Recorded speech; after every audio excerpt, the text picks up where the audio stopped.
성경 말씀은 요한복음 14장 1절에서 6절입니다.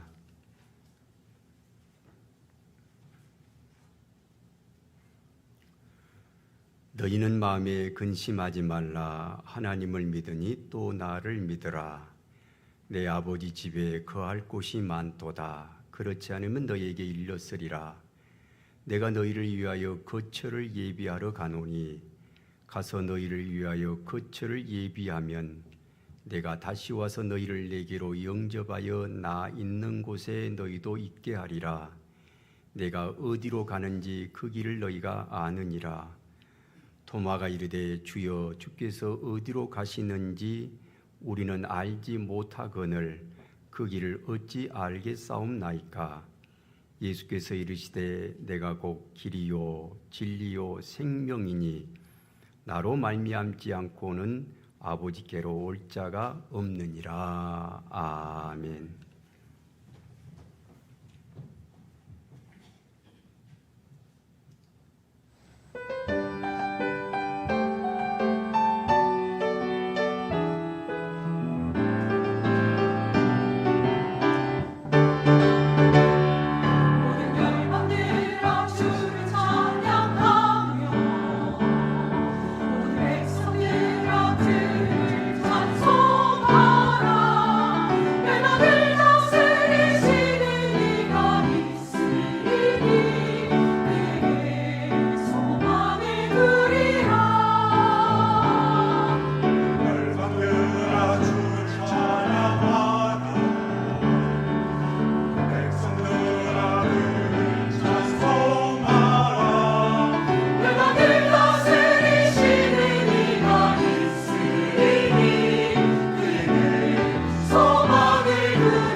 이 본문에서 예수님은 제자들을 보고 마음에 근심하지 말라라고 말씀을 하고 있습니다.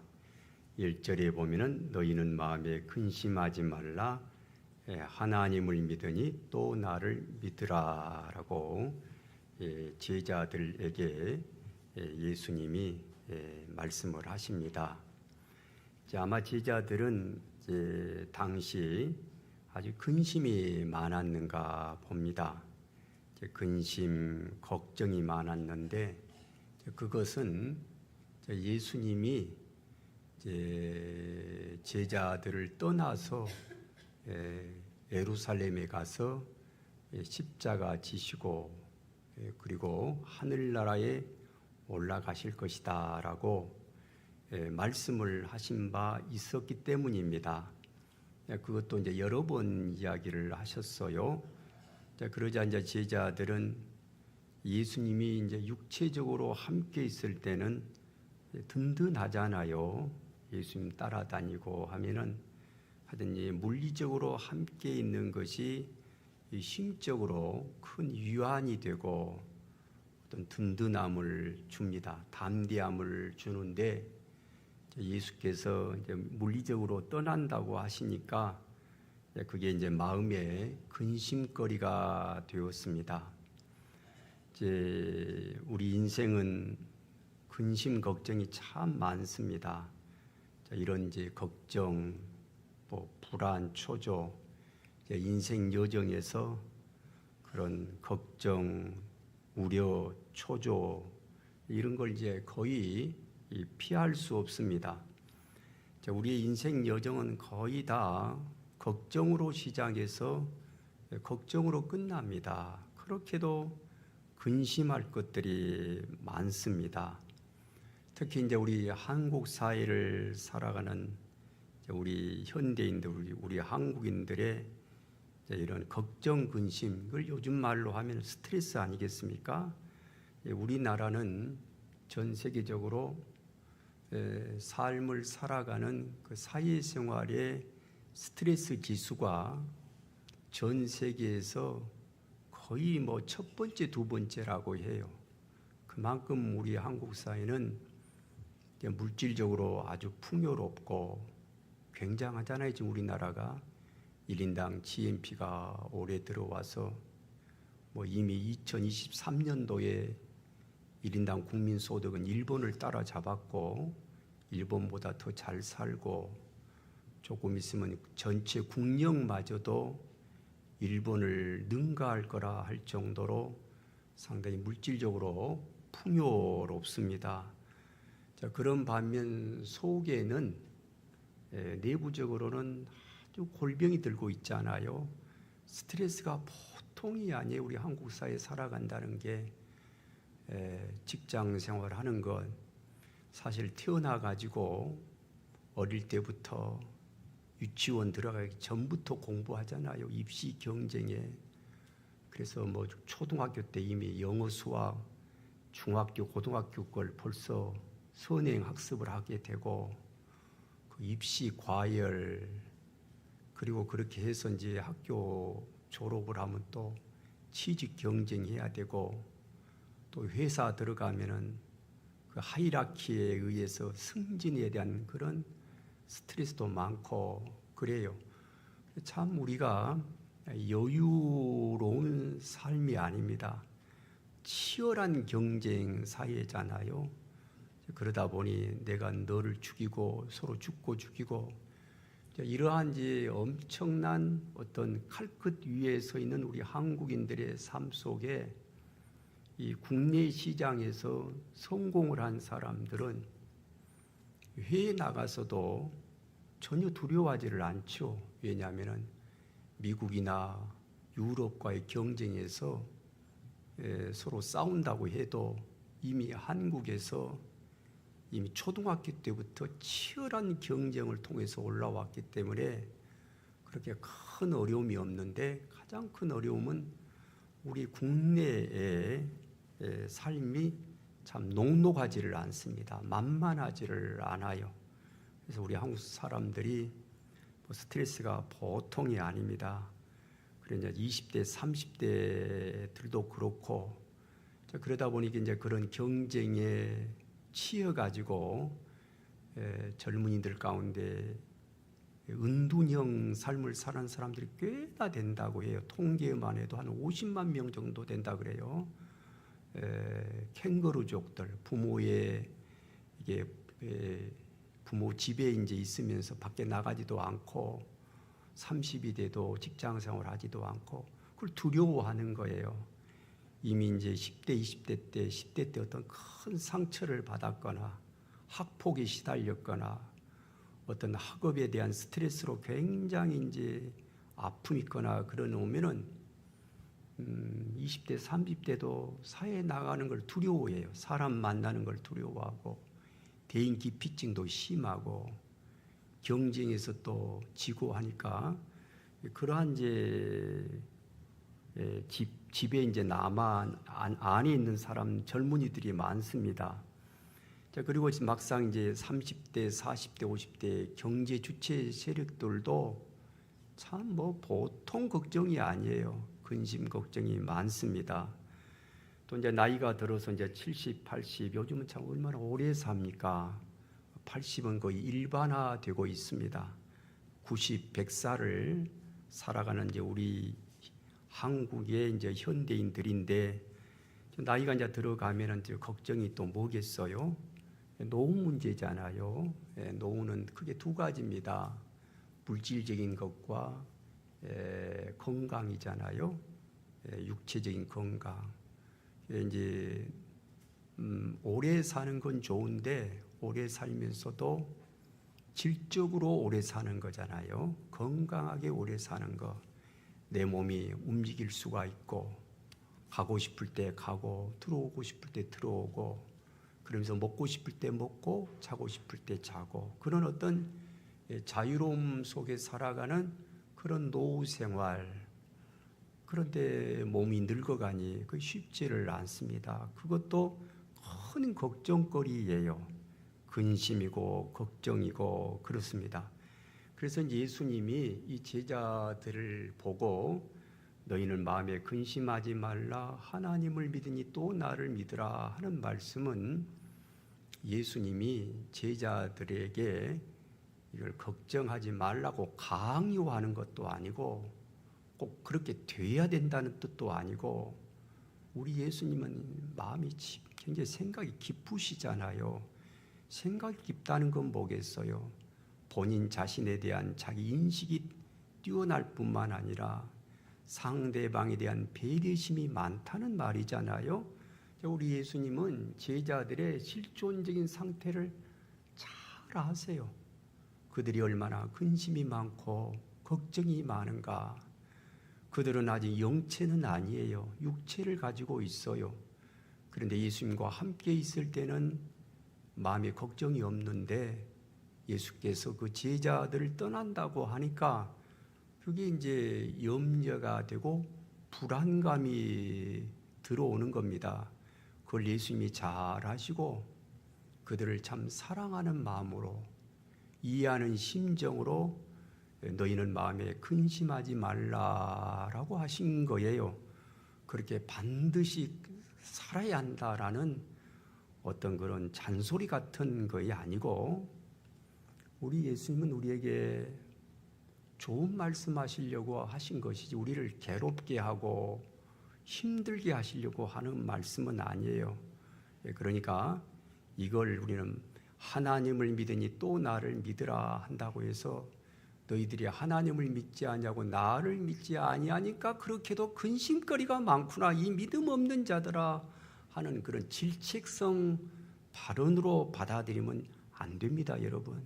이건 주님이 우리의 상황, 우리의 입장 이런 걸 잘 아시고 그렇게 근심 걱정이 많구나 하며 이해하시면서 그럼에도 너희들이 나를 하나님을 믿고 나를 믿으라라고 했습니다. 나이가 이제 들으셔서 이제 되게 오는 염려가 보면 유튜브에 보니까 병 가운데 연세한 이제 암도 있지만은 근데 이제 암은 보통 1, 2년 사이면 결단이 나잖아요. 그런데 이제 장기간에 사람을 힘들게 하는 것이 이제 치매인 것 같아요. 치매라는 게 이제 뇌세포가 하나씩 이제 사라지다 보니까 옛날의 것들은 기억을 하는데 최근의 것은 거의 기억을 못 합니다. 옆에 있는 딸도 알아보지를 못하고 집에 있는 그 문의 비밀번호도 잊어버리고 그러다 보니까 이제 밖에 나가면은 돌아오지를 못해요. 이 치매가 보통 걱정거리가 아니에요. 이것은 이제 나이가 들어가면 피할 수 없는 노화의 자연스러운 과정입니다. 암도 자연스러운 과정이라 그러잖아요. 노화의 한 부분입니다.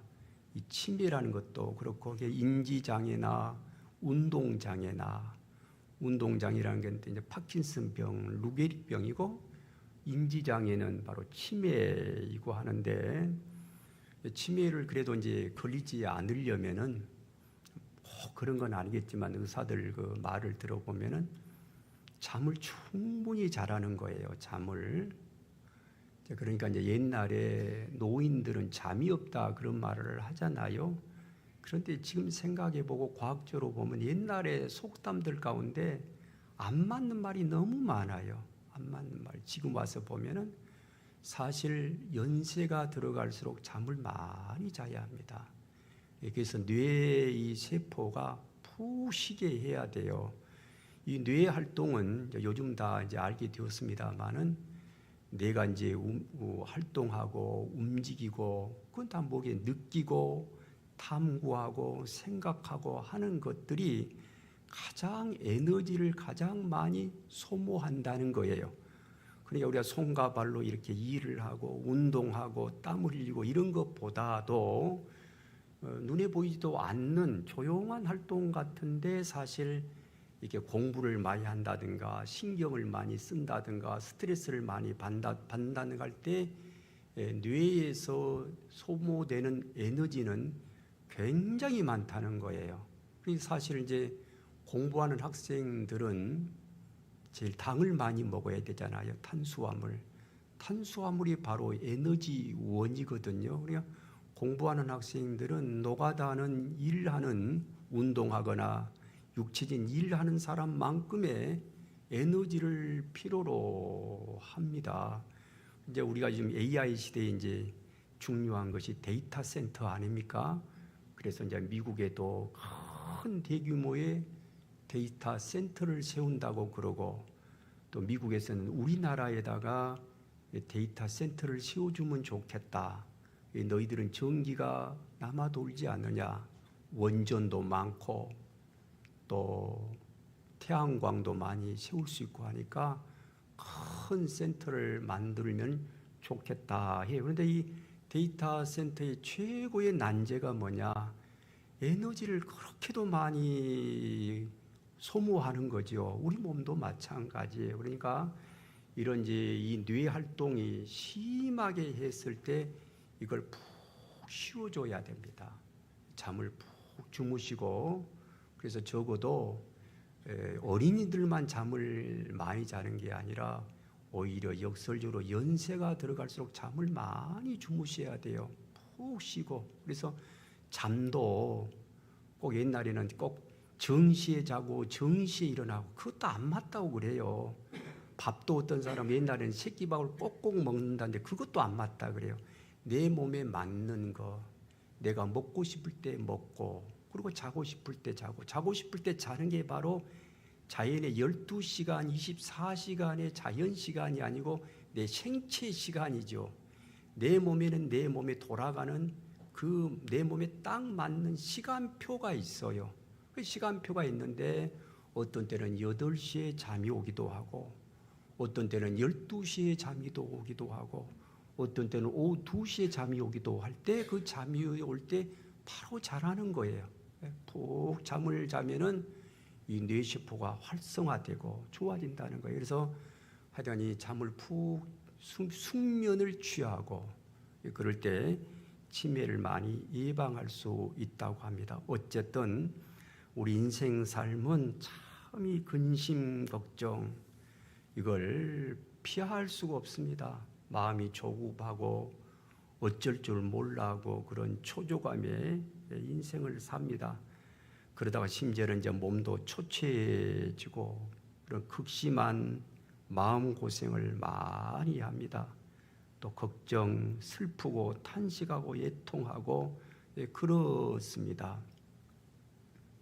김승옥이라는 유명한 작가가 있어요. 60년대, 70년대 우리나라 문학사의 기념비적인 작품을 만든 소설이 무진기행이라는 소설이 있어요. 아마 그 사람이 현대에 활동을 했다면 한강보다도 먼저 노벨상을 받았을 터인데 워낙 60년대 70년대 한국 국력이 약하다 보니까 노벨상을 받지 못했습니다만은 대단한 작가가 있어요. 무진기행. 그게 이제 참 본격적인 현대 문학을 연 작품이다라고 말을 해요. 천재 작가입니다. 김승호. 근데 그는 23세 때 참 23세에 뭘 알겠어요. 23살이면 대학교 3학년 4학년인데 무슨 사회 경험이 얼마나 있고 뭘 어떻게 하겠습니까만은 근데 그분은 23살에 그 무진기행이라는 작품을 썼어요. 그 읽어보면 그 글의 솜씨랄까 스토리의 전개랄까 플롯 정하는 거 이런 모든 게 마치 50, 40 이상의 사람의 작품 같을 정도로 아주 뛰어나요. 우리 한국의 대단한 소설가예요. 근데 그가 이제 나이가 들어서 뇌세포가 거의 3분의 1이 죽었다고 해요. 치매에 걱정을 해가지고 걸려놓으니까 그렇게 똑똑한 사람이, 그렇게 재기발랄하고 참신한 사람이 치매를 걸려놓으니까 멍해져가지고 사람이 바보가 된 그런 이제 참 안타까운 그런 모습을 볼 수가 있습니다. 어쨌든 인생은 이렇게 근심 걱정이 참 많습니다. 여기에 대해서 예수님은 제자들을 사랑하셔서 매우 마음이 아프셔서 그들에게 말씀을 하신 겁니다. 하나님을 믿으니 또 나를 믿으라. 비록 내가 아버지 집에 갈지라도 육체적으로 너희들과 같이 하지를 못한다 할지라도 영적으로는 계속해서 연결이 되는 거니까 그 연결고리가 뭐냐? 바로 믿음이다. 하나님을 믿고 나를 믿고 그런다면은 육체적으로 너희들과 함께 있는 그런 효과를 얻을 수 있다라고 예수께서 말씀을 하십니다. 2절에 보면은 내 아버지 집에 거할 곳이 많도다 말씀을 합니다. 자, 예수님은 이제 아버지 집에 가시죠. 이제 십자가에 죽으시지만은 부활하시고 이 땅에 40일 동안 계시다가 이제 하늘나라로 올라가십니다. 자, 그곳이 이제 내 아버지 집입니다. 하나님이 계신 곳, 그곳에 가시는데 그곳이 있기 때문에 너희들이 이걸 믿고 꾸준히 살아가라. 내가 너희를 위하여 거처를 예비하러 간다 말씀을 합니다. 자, 그러니까 이제 이 땅에서의 삶이 이제 이런 일이 있고 저런 일이 있습니다. 참 자녀들의 문제도 있고 또 인생사가 얼마나 힘듭니까? 갈수록 더 하잖아요. 요즘은 결혼도 과연 해야 되는가? 젊은이들에게 근본적인 의문이 와요. 결혼 생활에서 행복한 게 60%, 70%면 더 좋은데 수량적으로 보면은 불행한 것이 더 많으니까 행복한 것은 한 20%, 불행한 것은 60%, 70%다 되다 보니까 결혼이 지옥이다 이런 말도 하고 그래서 결혼을 잘 안 하려고 그래요. 인생이란 건 다 행복하려고 사는 것 아니겠어요? 무슨 가문을 위해서 집안을 위해서 얘기를 낳고 그건 옛날 말이고 이제는 자유민주주의 국가에서 개인의 행복 대단히 중요한 가치이거든요. 어찌하든지 사람이 자유롭고 중요하잖아요. 자유롭고 개인은 한없이 자유롭고 자유만큼 소중한 게 없어요. 우리도 누구도 누구의 자유를 억압을 하거나 방해를 하거나 그러면 안 돼요. 내가 남편이라고 해서 아내의 자유를 억압을 하거나 집안이라는 이름으로 사회 공동체라는 이름으로 어떤 가문의 이름으로 자기 부인의 자유를 억압하거나 또 남편의 자유를 아내가 빼앗으려고 하거나 그래서도 안 되죠. 자식이라도 부모가 자식의 자유를 빼앗거나 그러면 안 돼요. 부모가 자식을 가르치는 것도 그의 행복을 위하여 그에게 정보, 귀한 정보를 알려주는 것이지 부모의 어떤 권위주의를 확립하려고 자식을 억압을 하고 이용해 먹고 그러면 안 되잖아요. 그만큼 이제 자유가 아주 소중해요. 자유란 게 뭐겠어요? 내가 가고 싶을 때 가고 들어오고 싶을 때 들어오고, 내가 비록 이 밀폐된 방에 앉아 있지만은 그러나 자유란 게 뭐겠어요? 언제든지 문을 열고 나갈 수 있는 것. 그러면 그 작은 방이 작은 방처럼 느껴지지를 않잖아요. 왜? 내가 나갈 수가 있으니까. 그만큼 인생이란 게 자유가 굉장히 중요한데, 이제 이렇게 이제 이런 걱정 근심이 많은 삶, 이런 삶 속에 예수님은 내 아버지 집에 거할 곳이 많다. 그러니까 이 땅의 삶이 좀 힘들고 어렵더라도 그 시간은 한시적이다. 그런 말씀 아닙니까?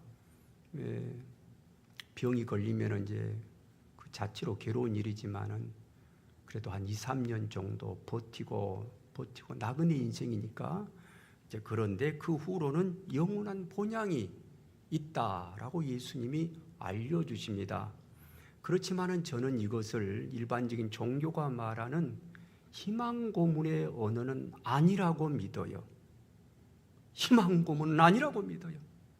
종교는, 일반 종교는 희망 고문을 해요. 그러나 우리 예수님은 희망 고문하신 분이 아니라고, 실체의 하나님의 아버지 집이 있는 거죠. 아버지 집에 있고 내가 먼저 갈 테니까 가서 이 거처를 예비하고 그 다음에 너희들에게 다시 와서 너희를 영접하여 나 있는 곳에 너희도 있게 하겠다라고 3절에 말씀을 해요. 가서 너희를 위하여 거처를 예비하면 내가 다시 와서 너희를 내게로 영접하여 나 있는 곳에 너희도 있게 할 것이므로 너희들이 잠시 근심 걱정이 많더라도 조금만 참아라, 견뎌내야 된다 하는 겁니다. 소망이 있으면 견뎌낼 수 있잖아요. 소망이 없으면 견뎌내기가 어려워요. 군대 생활이 아무리 힘들어도, 고참이 때리고 힘들게 해도 국방부 시기에는 지나가면서 시간 되면 제대하잖아요. 제대하면 그 군문의 문을 나와요. 그게 있기 때문에 2년 4개월이라도 3년이라도 견뎌내고 참아냅니다.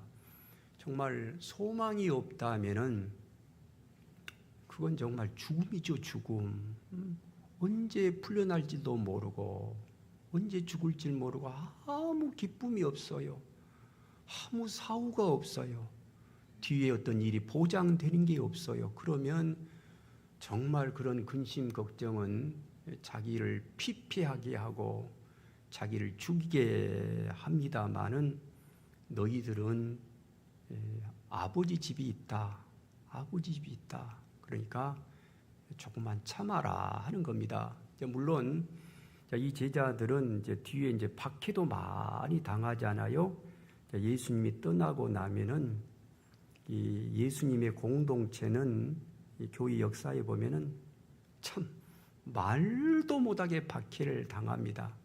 사도행전에 나오는 교회의 교회가 박해를 받는 것은 되게 유대인들에게 박해를 많이 받아요.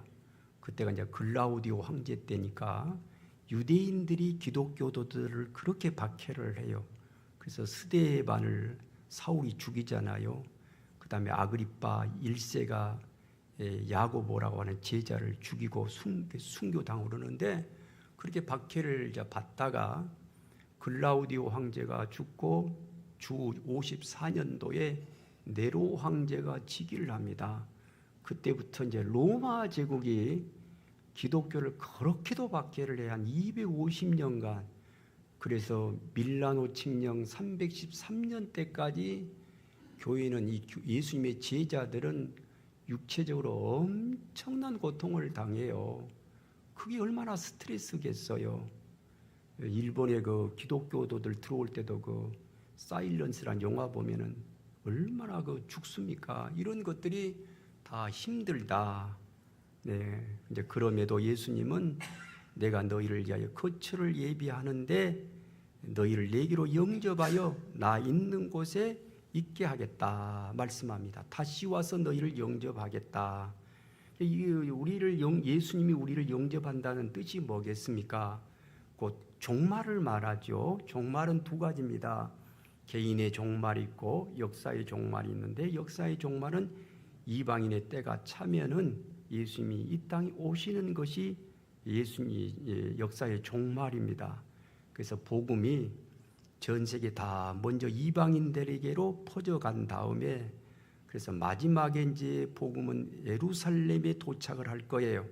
그러면 예루살렘계 지금 솔로몬 성전, 현 모스크가 세워진 곳에 유대교의 성전이 템플이 세워지는 것이 아니라 예수님을 믿는 기독교회당이 세워질 거예요. 그게 역사의 종말일 겁니다. 그걸 성경이 말을 해요. 그런데 이제 이런 역사의 종말 전에 우리는 개인의 종말을 맞이하죠. 개인의 종말이 뭐겠어요?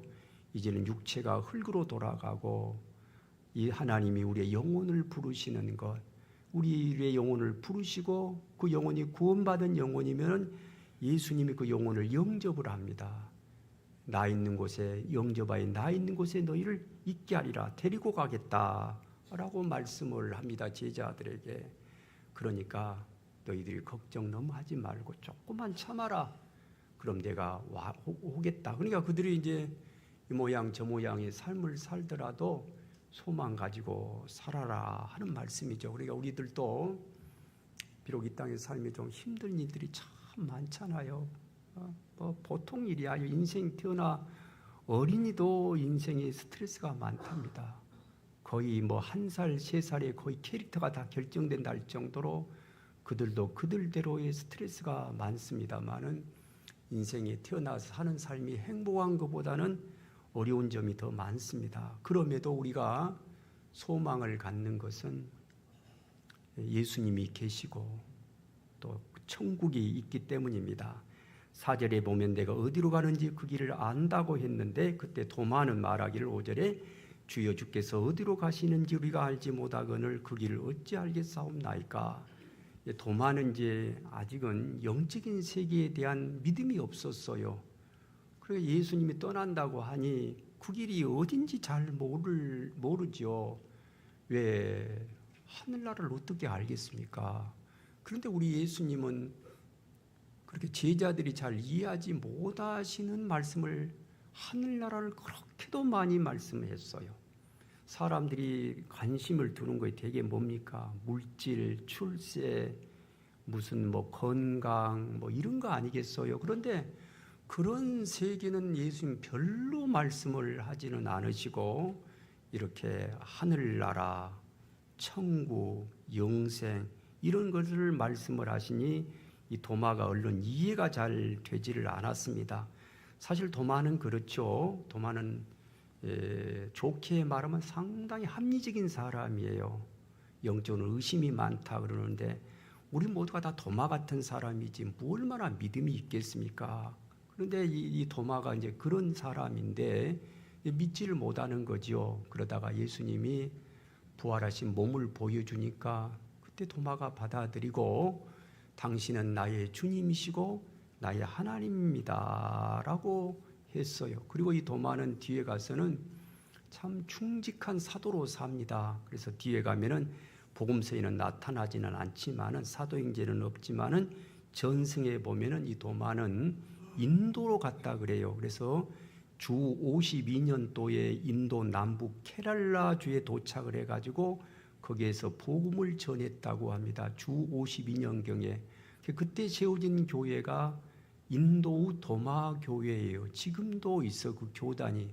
그런데 그 인도에 있는 도마 교회는 로만 캐토딕이나 우리 개신교 같은 서방교회 라인도 아니고 동방교회 라인도 아니에요. 어떤 교회 라인도 아니에요. 마치 고립화된 교회처럼 콥틱 이집트의 콥틱 교회나 에디오피아의 교회나 아르메니아 교회처럼 기독교 주류와는 벗어난 그들만의 교회로서 2000년 동안 도마교회가 인도에 계속 내려온다는 거예요. 그러니까 인도에도 이미 기독교가 들어갔어요. 누가 그 씨를 뿌렸느냐? 사실 예루살렘에서 인도까지는 굉장히 멀잖아요. 그러나 그때 그 인도까지 로마 제국이 영향권이 확장되었기 때문에 그 조류를 타고 이 도마는 주 52년경에 인도에 와가지고 복음을 전했다고 합니다. 자, 6절에 보면은 예수님이 이르시되 내가 곧 길이요 진리요 생명이니 나로 말미암지 않고는 아버지께로 올 자가 없다. 예수님은 길입니다. 그 말은 방법이라는 말이죠. 하늘나라 가는 방법이 예수님에게 있어요.